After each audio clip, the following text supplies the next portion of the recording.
So what else in the online realm do you do?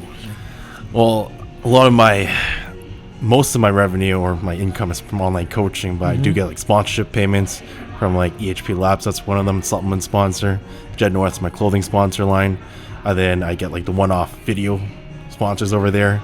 So like, for example, today actually Cliff Bar reached out to me itself. Oh wow. Cliff Bar. So might kind of look into details, seeing if I like them, if I want to promote their Cliff protein bar, because I actually never tried them. I seen them at Costco a lot, so I want to generally promote things I believe in too well, and I generally like a lot.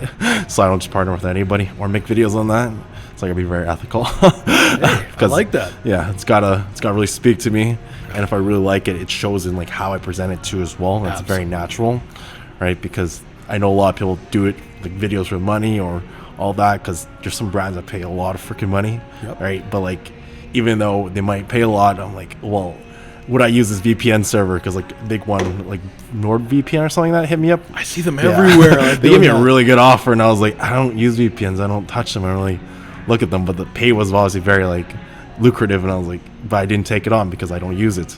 So it's just like being very ethical in what I do too as well. My practices, I believe it goes in the long run, even in building my community and my followers kind of trusting me, because it's all for a long-term run things. Like maybe short-term, if I took that, I can make a lot.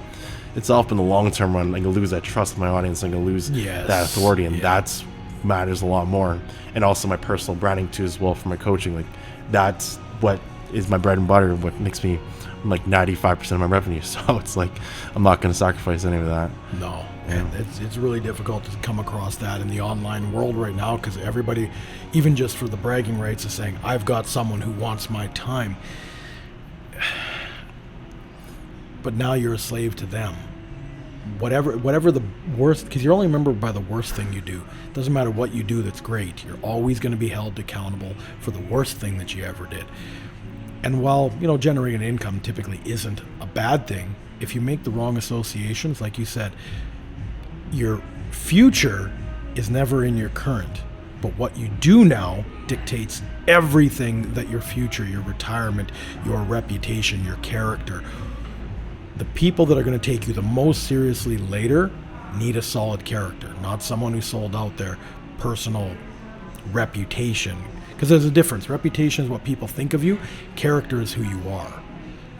No one knows who you are until you show them who you are. So if you've only showed a sellout, and again, I'm using tough terms.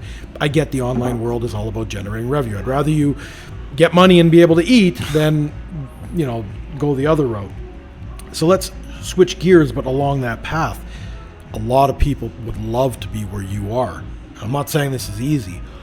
What would you suggest to those people? Because the online world is the big way of doing things right now.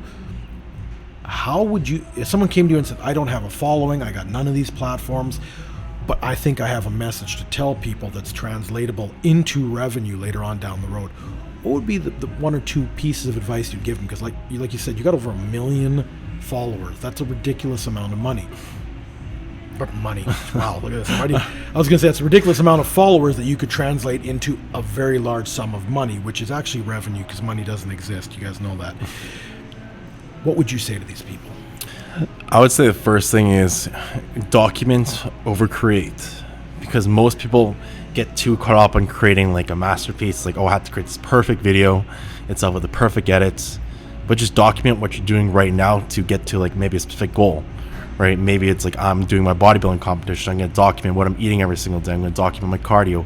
I'm going to document, even if it's on your Instagram story, something small like that, or make like dating life, like show what you are doing to get towards that goal. That's always the first step, because there's always going to be that perfectionism in you where it's like, okay, well, that video could have been better. Okay, well, I could have done this better. And then you get caught in your head. You never post anything.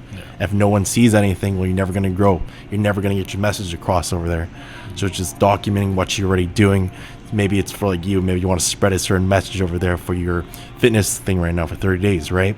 Just documenting what you are doing over there, and people are gonna be like, oh, he's actually doing it. Oh, he's showing us, he's not just promoting his challenge. Suggesting that he's doing everything. He's doing the work, he's doing the cardio, and maybe 10 days long the journey that you're gonna inspire somebody. I want to join in on this. Maybe it's even 15 days, maybe it's 20 days, right? But that wouldn't have happened if you didn't document it, you create that. So you're inspiring somebody along the journey. And as much as you want to inspire maybe everyone the first day to join on, that's not the reality of it. It usually takes like multiple times for someone to see that itself, and they have to be in a position open-minded to want to change too as well.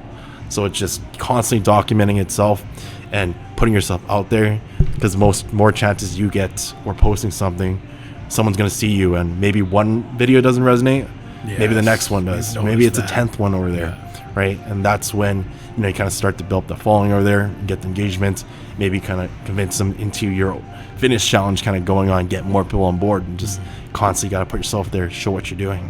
So definitely nowhere in there did you notice him say anything about instant gratification. It's consistency, dedication, and the determination to build, even though you don't know when the success is going to come in. Like, that's so important.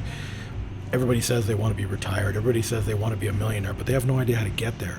They don't even put that first step forward. They just say they want that. Like you said earlier, you alluded to the fact that people put that goal out there, but putting on the steps in place.